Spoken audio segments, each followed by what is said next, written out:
and that's my latest solo album, which is actually a set of variations on the standard called "What Is This Thing Called Love." So I did something interesting, I think, that is extremely not original, which means I played a theme and I did variations on the theme. So somebody recently told me, "Oh, that's very original." I said, "Yeah, right. Bach, Beethoven, Schubert, Mozart, Brahms, Stravinsky. Who else did it? Chopin, Liszt. You know." I'm like, everybody did it until jazz. Then for jazz, for some reason, you have to play the same tune for like 15 minutes at the same tempo, at the same key, and at the same vibe, and it's all linear. Why? Nobody knows. So I just went back to a tradition that's very old, that's very common, to play a theme and do variations over it. And that's when you see the very strange way people think, is that many people, for them, they told me that, "Oh, that's such a brilliant idea, like I had invented something." I said, "I haven't invented anything, I'm just doing what people did 2 centuries ago." You know, the only reason why nobody does it is because nobody does it. And the only reason why everybody does the other way is because everybody does the other way. That's not going to lead us anywhere, you know. So, but apart from that, there's no reason not to do it. It's a very natural thing to improvise variations on a theme, you know. And it's very, very instructive for your own creativity, because you improvise a variation, you know, like I do, like "What Is This Thing Called Love," for example.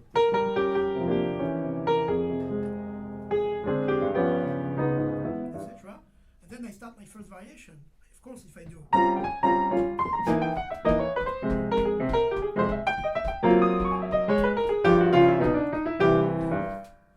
everybody's going to tell me, "Well, it's not really that interesting because you're doing pretty much what everybody does anyway, you know."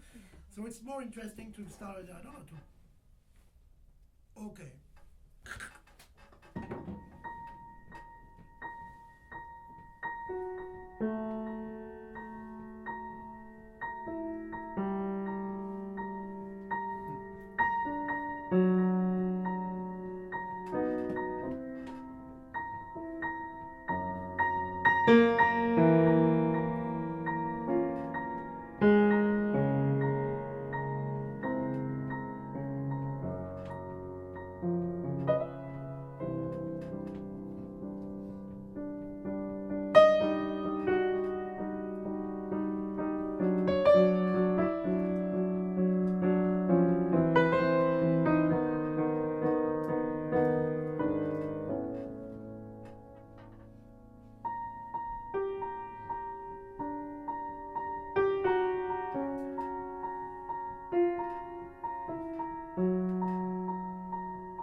So when I do this,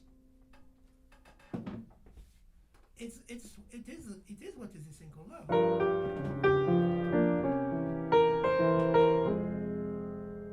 But I'm not playing. It is not a chord progression. What most people do when they play standard is that they turn it into a chord progression. So basically what they do is that they remove the shape, they remove the spirit of the tune, and they just keep what fits them to, you know. What I do is pretty much the reverse, is that I really play the tune. The last thing in the world that I think about is a chord progression. I think about the melody, and I don't even think it's there, you know. But of course, at the end, the variation can be extremely different from the tune. It can be almost unrecognizable, except that for me, the tune is there as a source of inspiration. It's like the moon with the tides, if you want, you know. So basically, I am more in the spirit of the tune, even though maybe you can't even recognize it, as I would be if I just improvised a chord progression. That really, really taught me a lot about myself and my own creativity, because I was like, oh, I can do that, you know. That's the tune. That's what is this thing called love. You know, it's infinite. Yeah. What comes to mind is that you're, and sometimes I think that you're, or that one is accompanying the tune. The tune is here all the time. Yeah. While you're playing while the tune is here, you're accompanying the tune on a certain level. The tune is here. Sometimes it's here. But what you're playing It can be pretty far, but it's always there anyway. It's fascinating. Nice. Yeah. Could you demonstrate, like play a bass line and sing the melody on top? I'm gonna whistle because my voice is I mean, terrible. it can be anything. No, not like that. Oh no, like no, what that you were particular. describing before, like when you said you were playing Bach, Oh, that kind of thing, like. oh, you mean for example, what could I? That's a good. What can I? I could take a Chopin valse, for example. But the Chopin valse is the left hand. What can I? That's a difficult. Just like the contrapuntal thing you were Yeah, talking yeah. about, so you can. For example, the beginning of Bach Partita number 1 that I don't really remember. The partita itself does. Right, that's the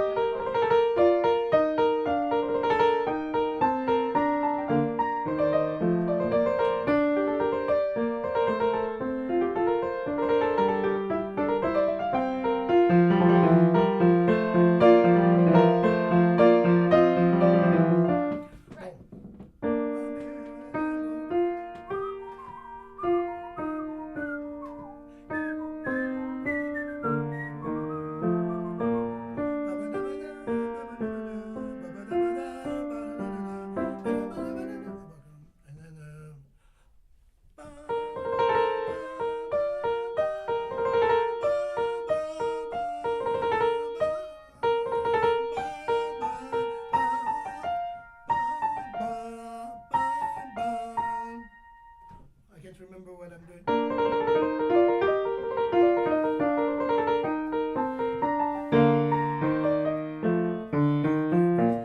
So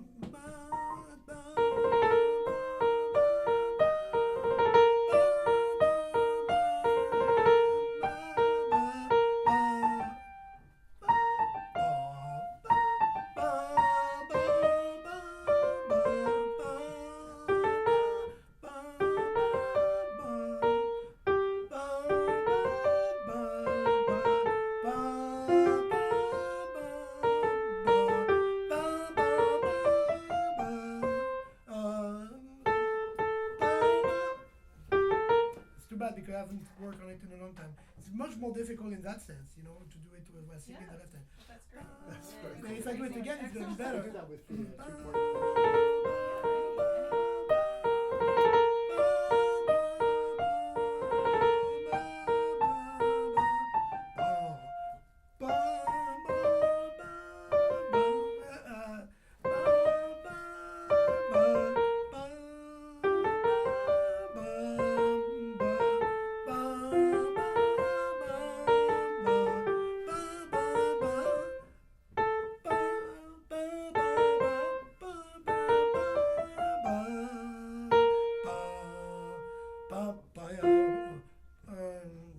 Then it's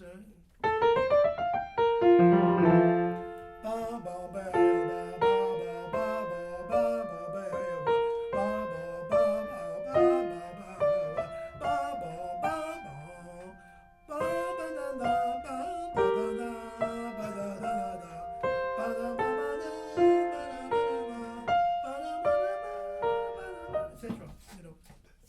And you see, it's not easy. It's obviously very difficult. There are some moments where it's very difficult not to sing the right hand because you're so used to singing the right hand. So, or it's like when you.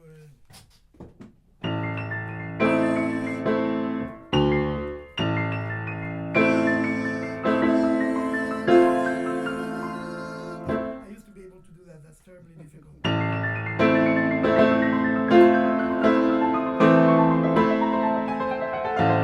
That's Chopin Etude, like one of the last ones. So the melody is on the right, on the left hand.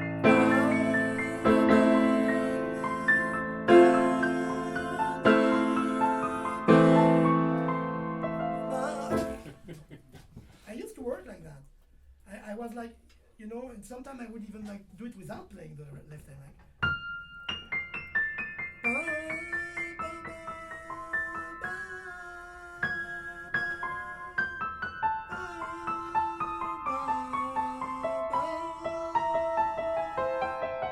It's terrible. It's difficult because the melody of the left hand is absolutely clashes with what you play on the right one. So you have to take your right hand almost like a ghost, like not ignore it as much as you can. And that's very difficult, but when you do it properly, which takes some time, and you have to slow it down and sometimes do one bar, over and over again until you can do it. After that, you play the tune and you're like, hey, I can hear everything suddenly.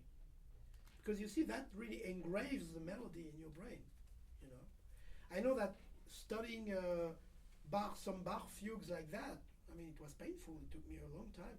But then I would play the fugue and I was like, yeah, now I understand what it means, I can hear everything. And Gladden Gould said one that he did it too. He was like, yeah, one day I played like every voice singing another voice. He said, oh, it was really difficult, but after that I think I played them slightly better. I was like, well, the result is there for sure. So that's what I meant. So Thanks for making me practicing that. That's been stuff. on a simpler level, you can do that with jazz tune, right? You can. Oh yeah, it's actually easier. Sing the melody and play the bass line or swap Yeah, it around. for example, like one thing that I do sometimes with ba ba ba ba ba ba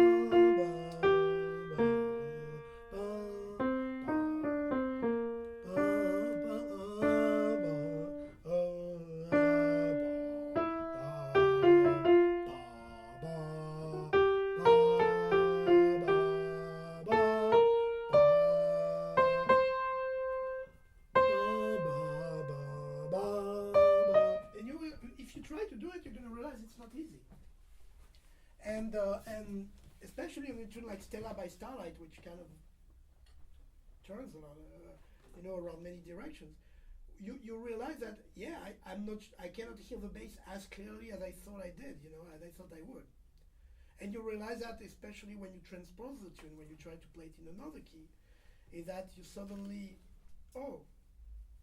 where am I supposed to go from there, and you realize that if you don't hear the bass perfectly well.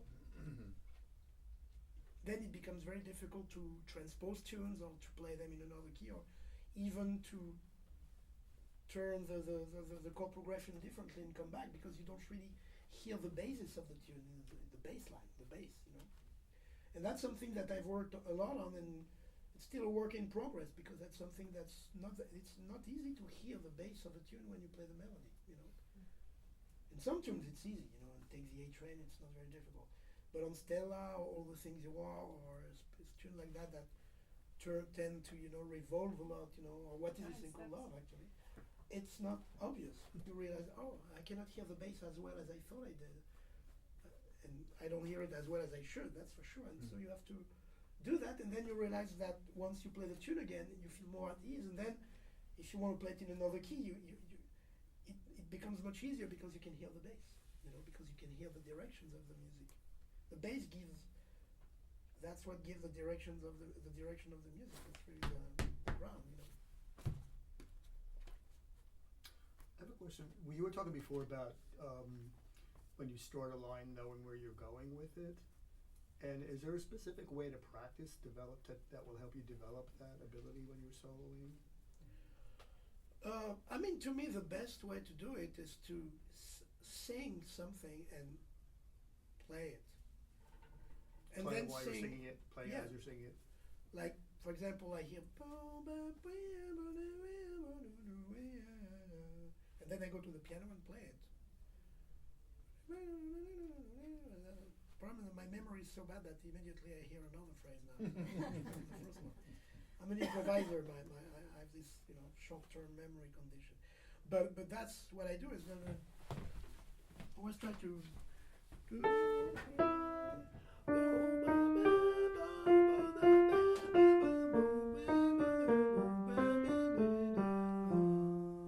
That's a word. Breathe. Let's do a word on the left hand.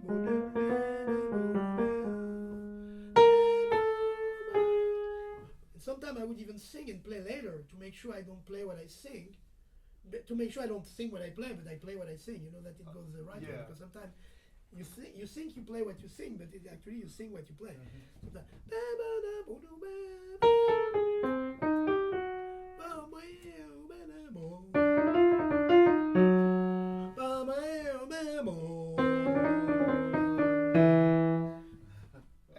that everything I hear translates into the instrument.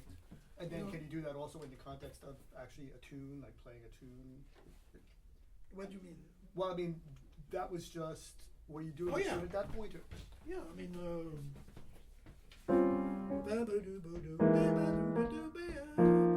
when I was like attracted to bebop at some point, I would do that all the time, like.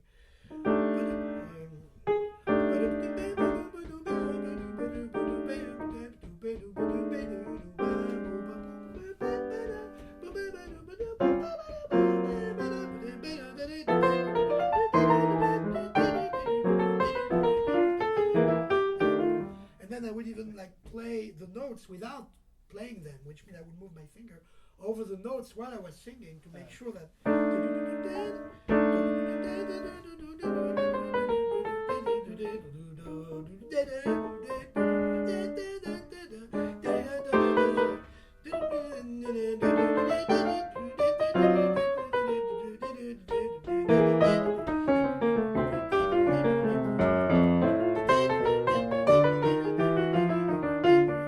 You see, I didn't play what I hear.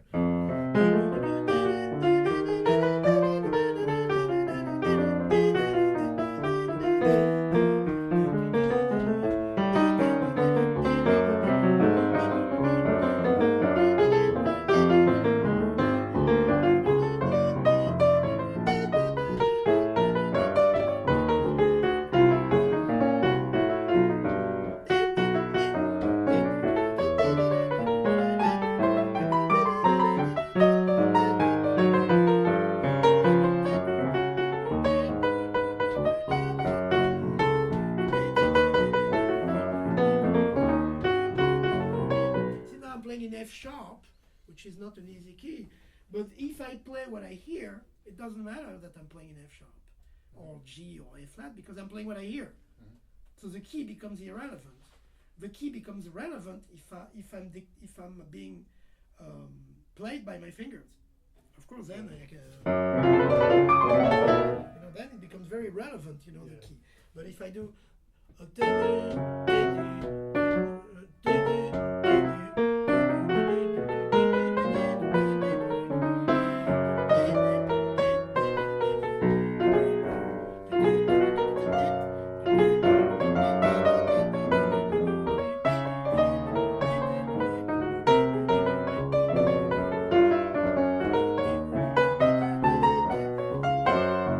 that's the blues in F sharp that I play kind of in bebop type of, and I also have to hear my bass line in the same time. Because of course, if I don't hear my bass line, then it's gonna sound like this.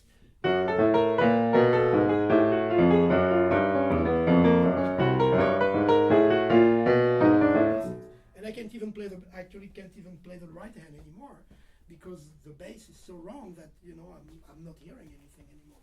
So I have to, while I'm hearing something that I play on my right hand, I also have to hear and play a bass line that makes sense, So I practice that in all keys, over and over again. I realize that I should maybe go back to it one of these days. Because, I realize that if I could play a blues, for example, in every key and play exactly what I heard with no discrepancy between what I heard and what I played, then I had made 90% of the work towards acquiring the necessary fluency of the language. It was not enough for me to just play tunes in the original key and it's good. No, I wanted to, if I played all the things you are, I wanted to play it in F sharp. See,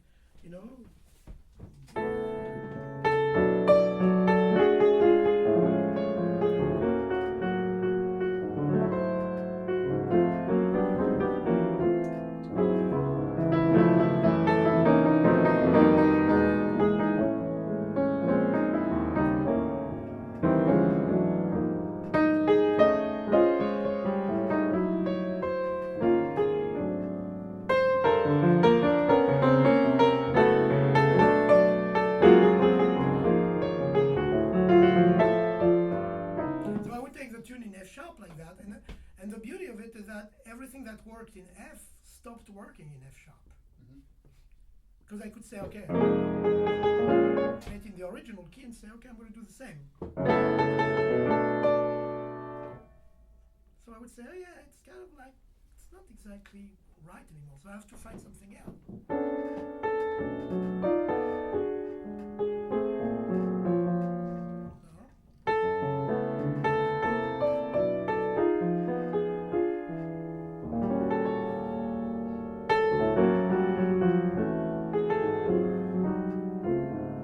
So now I find something that kind of works, and I would do it again and again and again until and I realized that every time I was studying a tune in another key, I was studying a new tune. Basically, I was starting from scratch. So I start from scratch and I look for things, and I could spend hours looking for just the first bar. Because if I do, no, okay, yeah, what can I do on that? I'm looking for something that really, like, I would say, wow, right now that's not the case. So, so I'm starting to think, and I'm like, no, you're not going to find it by thinking. Try not to think. Ah, that's interesting. Let's see what I can do there. So then I would explore that path and go a little bit further and stuff. Sometimes I would spend one day on 2 bars. Needless to say, I needed aspirin, lots of sleep, and it was pretty close to depression. But it made me, it made me discover lots of things. Lots of. I never put myself on. I never put myself on autopilot when I work on music. You know what I'm saying. I'm always like, okay, let's see what I can find. Today. Some days you find nothing. It's very depressing, but those are the days that you learn the most sometimes, And the good thing is that when you learn something, when you find something that works, you let it sink in. You're not like, oh, I'm going to play that at my next gig. Because if you do that, you're going to sound like an idiot. Plus you have to write everything on the book to remember. What I do is that I let it sink in. I'm like, oh, today I found that. It's like money in the bank. I invest, I'm like, maybe one day it will come out great, maybe not. It's an investment. And then I forget about it.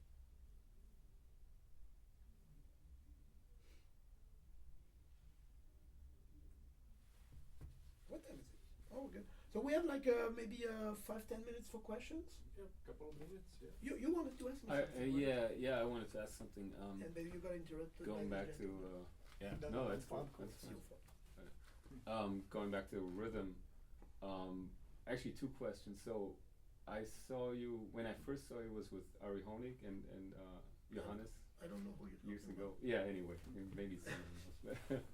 A long time ago. But I was wondering if you ever approached rhythm like that, where you said, "Okay, I'm gonna superimpose, a 5/8 pattern on, the way." You're making reference to what they wrote on metric regulation. Yeah, exactly. They practice it together a lot. Yeah. And they No, play I know. with I you a lot. read. Right. No, of course. I would say no. I would say we have very different way of. Yeah, that's what I was. I'm much more thinking. intuitive than they are. Yeah. I mean, when that's they the play, feeling they're I very. got. I mean, at the moment they play, they're very. Yeah. Actually, they say that in their book. They say if it's not backed by just pure intuition and just the joy of playing, it's not going to sound good. Yeah, right. But I would say no. I've never really been attracted to rationalizing stuff. Sometimes I have to do it. So, For example, if I play a tune in a how you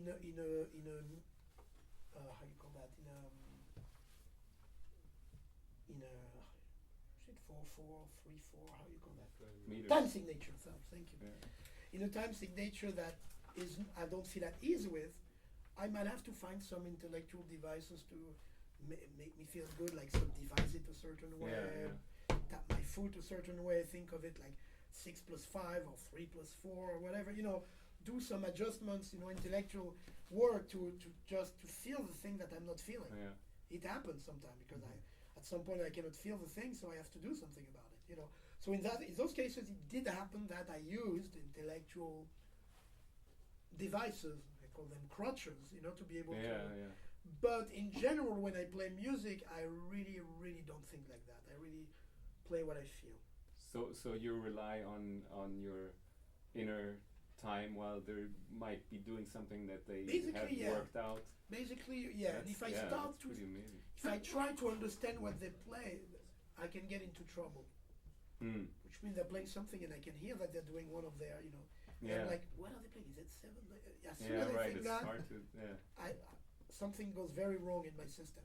First of all, I lose the form because I'm thinking of what are the time that takes for me to wonder what they're doing is already 2 bars. Yeah. So that's Right, already yeah. a problem.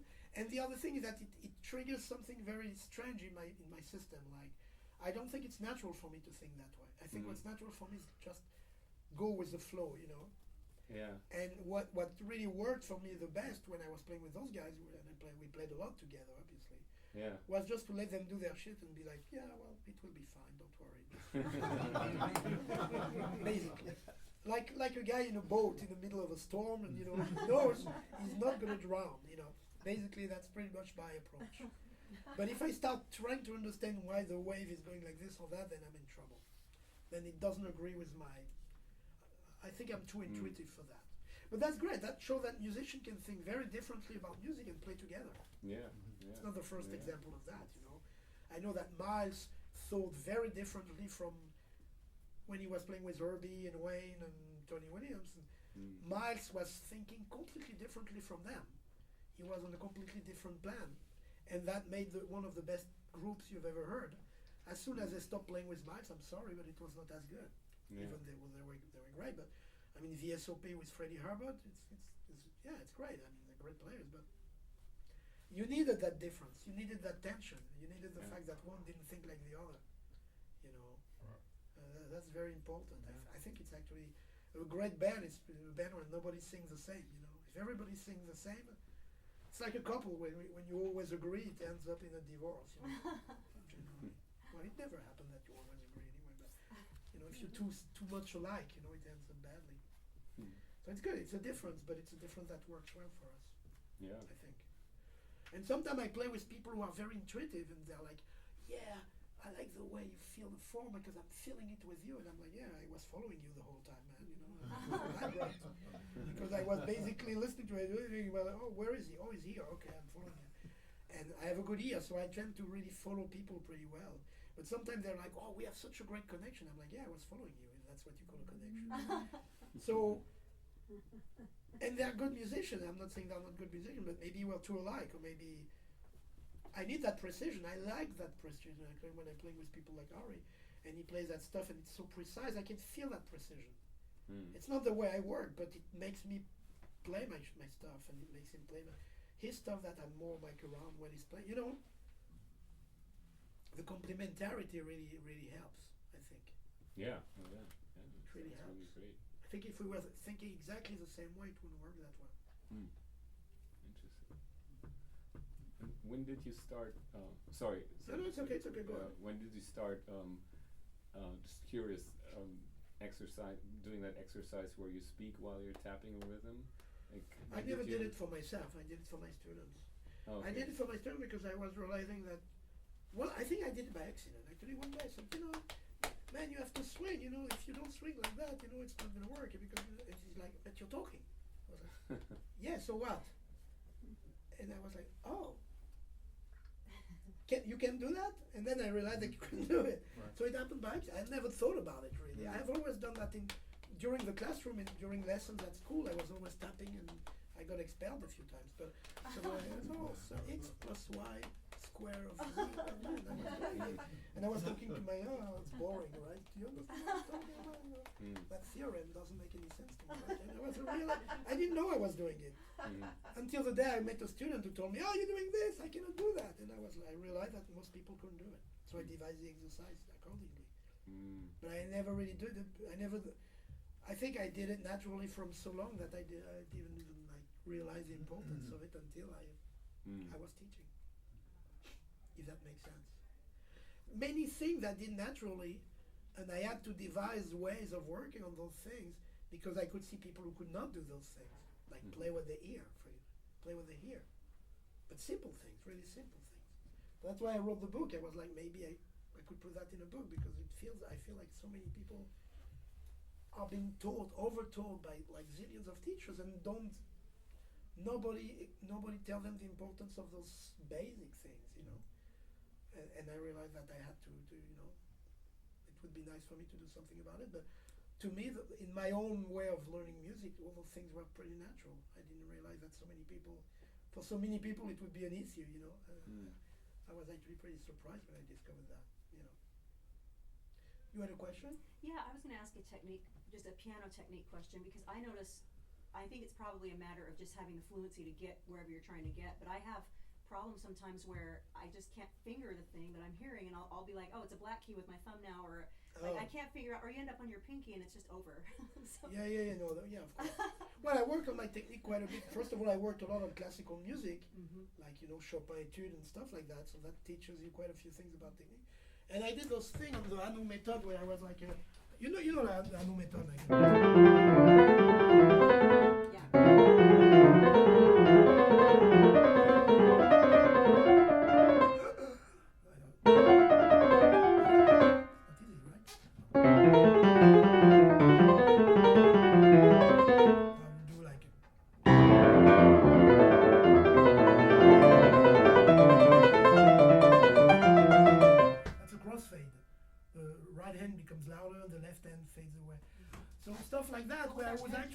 My finger to do exactly what I wanted. So if I want my left hand to become louder and the right hand to become softer, or groups of 3 against groups of 2. In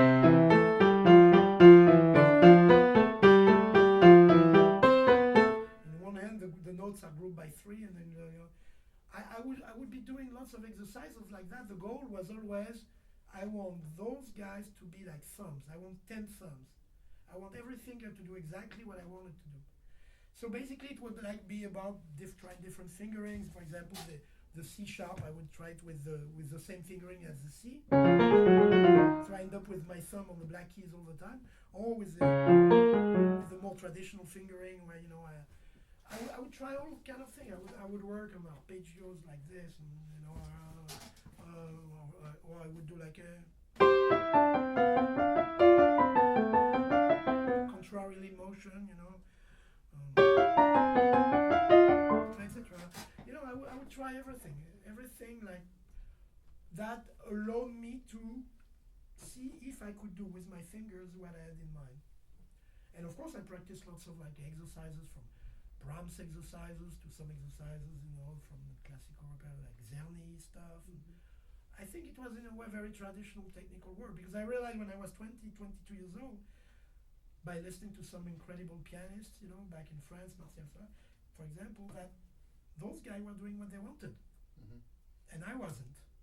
I had to. Sometimes those beautiful ideas, and when I played them, it was a mess. So I realized that if those guys can do what they want, if just the instrument becomes a tool, and the real instrument is the music itself, is there, then I would be a totally different musician. So I studied technique quite a bit, and I also it also did something to my playing that I was not expecting, is that it changed my sound completely. And now that when I listen to recording of that period, I'm like, man, what a horrible sound! It sounds harsh and limited and not beautiful.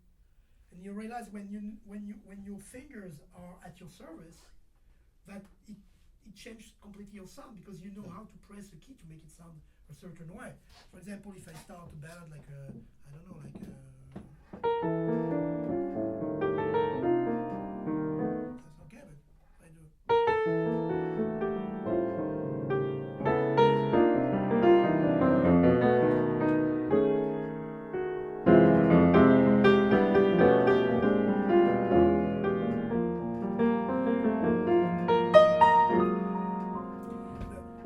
Every finger is important.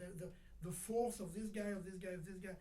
If the force is not controlled, if I play all fingers with the same intensity, it becomes very dull.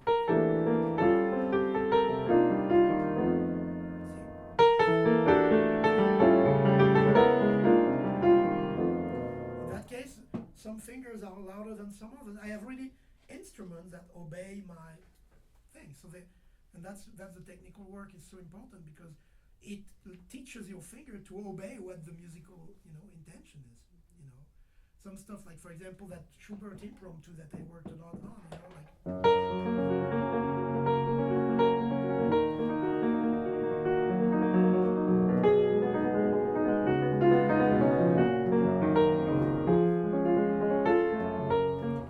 You have a singer, you have a harp or a guitar or whatever, you have a bass, you know. If you play it like many people play it, like.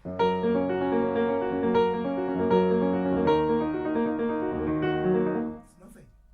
You really have to.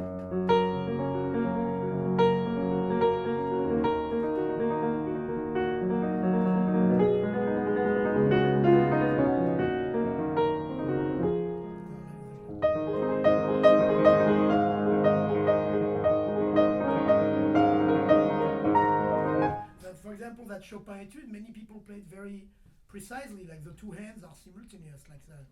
I can't even do it.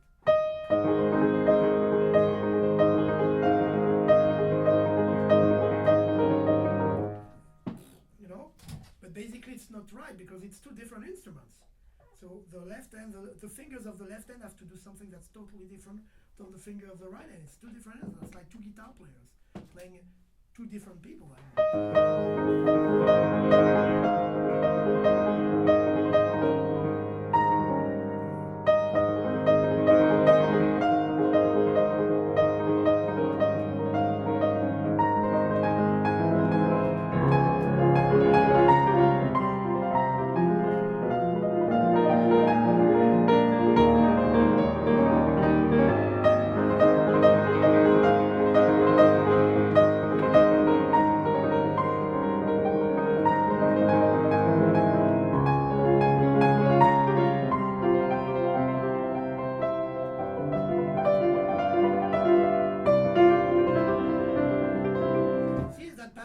There are inner voices that needs to be emphasized.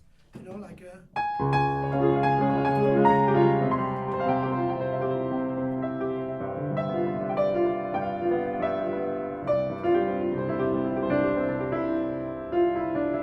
that's in the score. It is in the music. It is written by Chopin. Maestro, No. we gotta wrap it up. Yeah. Nobody does it. The one that does it is Horowitz. You know why? Because he can. The other ones can. I can because I work on it like crazy. It's extremely difficult to do, but I was like, I want to be able to play that thing the way it's written. I spend hours. Now I can do it. Okay? But you see, that's the important. You really have to teach your fingers to be independent. They have to be at your orders because this is not an instrument. It's a tool. The instrument is here. If this can use this the way it wants, then you're fine. Still trying. Thank you so much. Thank you.